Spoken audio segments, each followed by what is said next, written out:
Thank you very much, and good morning to our colleagues here. It's a great, we're very pleased to be able to have an opportunity to brief you and to hear some of the questions that you'd like to clarify. As has been said, this is a joint solidarity Women, Peace and Security and Development mission of the AU and the UN. It is the third. The first was done in Nigeria, Chad, and DRC. The second was in Niger, South Sudan. This is the third, going mostly to the Horn of Africa, the countries we intend to visit. We started, of course, here in Ethiopia. We went to Djibouti yesterday. We were in Somalia. Tomorrow we'll be in Eritrea, and we'll pass through Sudan at the end of the mission. It has been a very exciting mission. We started here with meetings with our women peacekeepers, Ethiopian women in peacekeeping, hearing some of the exciting opportunities and how we can increase the numbers and the role, particularly in mediation and also in other work that they do. We also heard of some of the challenges they had to capacity and to us improving and strengthening their role in peacekeeping. We had also the privilege of being at the discussion of the launch of the Blue Heart Initiative, UNODC, and our other colleagues. The focus there, apart from what they are doing in terms of addressing human trafficking, it was really interesting to see the stakeholders and the partners that we're dealing with, the level of leadership by women in each one of those constituencies and the role that this plays towards peace, because it does. The human trafficking does exacerbate any of the sustainable development gains that we see. We also were able to launch Ethiopia, our African Women Leaders Network. This was done with the president. A very exciting time to see the leadership of Ethiopian women in business and in other decision-making roles in government and parliament. I mean, this is a country that has been at the forefront of driving women's positions in leadership, and we were pleased to be able to discuss different aspects of that in government, from national planning to the Minister of Peace, and also with, of course, your president.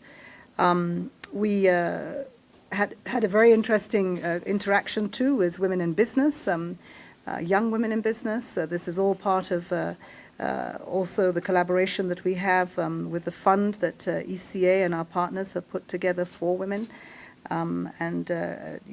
Feedback from that was the urgency that we need to go to scale to ensure that the opportunities that there are for women to contribute in the economy are realized. We met with the African Union Peace and Security Council, again, to reinforce our messages about women's role in peacekeeping. This was well received, and we will conclude with another briefing to the UN Security Council when we return. We visited both so far Djibouti and Somalia. The meeting in Djibouti, the same theme, but we were also able to visit in the field the support that has been given to many women who are returning, having been caught up in human trafficking, or also the migrant community and refugees.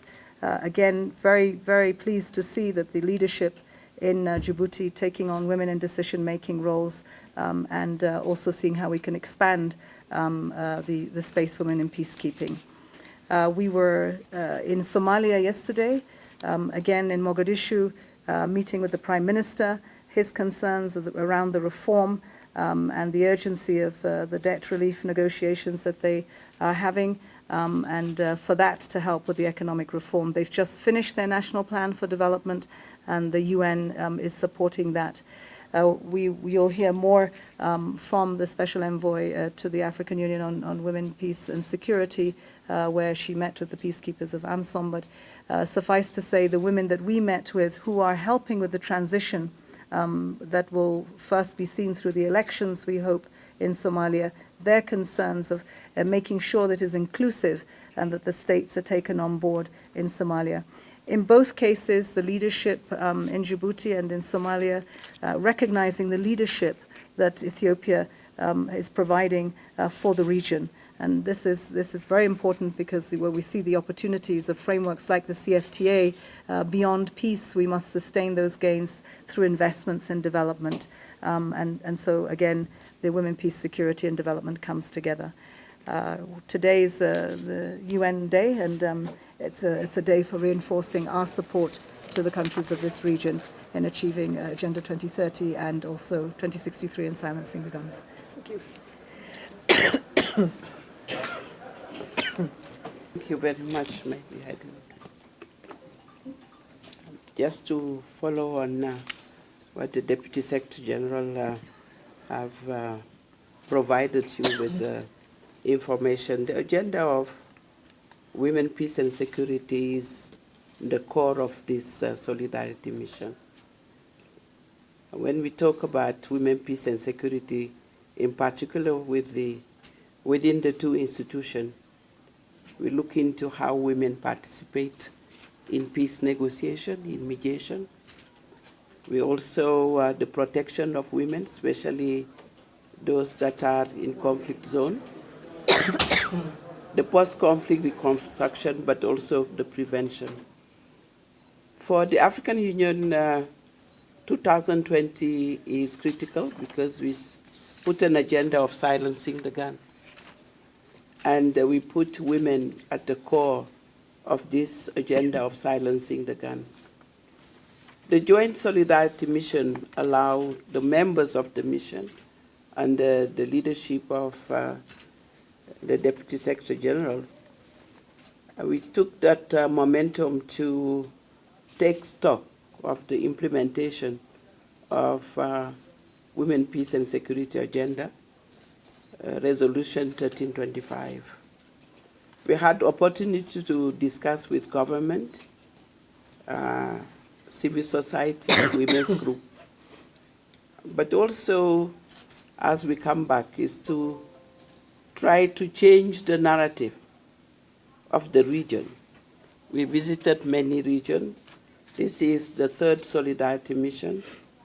But when we talk about the Horn of Africa, we say that it is a very critical when it comes to women, peace and security, and changing the narrative through the women's lens and saying that yes, of course there are conflicts, but we have noticed the resilience of the women, of the youth. Those have been there at the grassroots, but those are building peace. So that's why the agenda of 1325 has been, I would say, the protocol that we use to measure the progress in terms of implementation of women, peace and security. So we have seen a lot of progress, but many challenges as well. So in Somalia, for example, our AMISOM have been defeated, those who are combatant, Al-Shabaab, for many years. But we know that they face a lot of challenges still. So at the end of the mission, we will report back and look at how we can support them in their demand on women, peace and security. Thank you.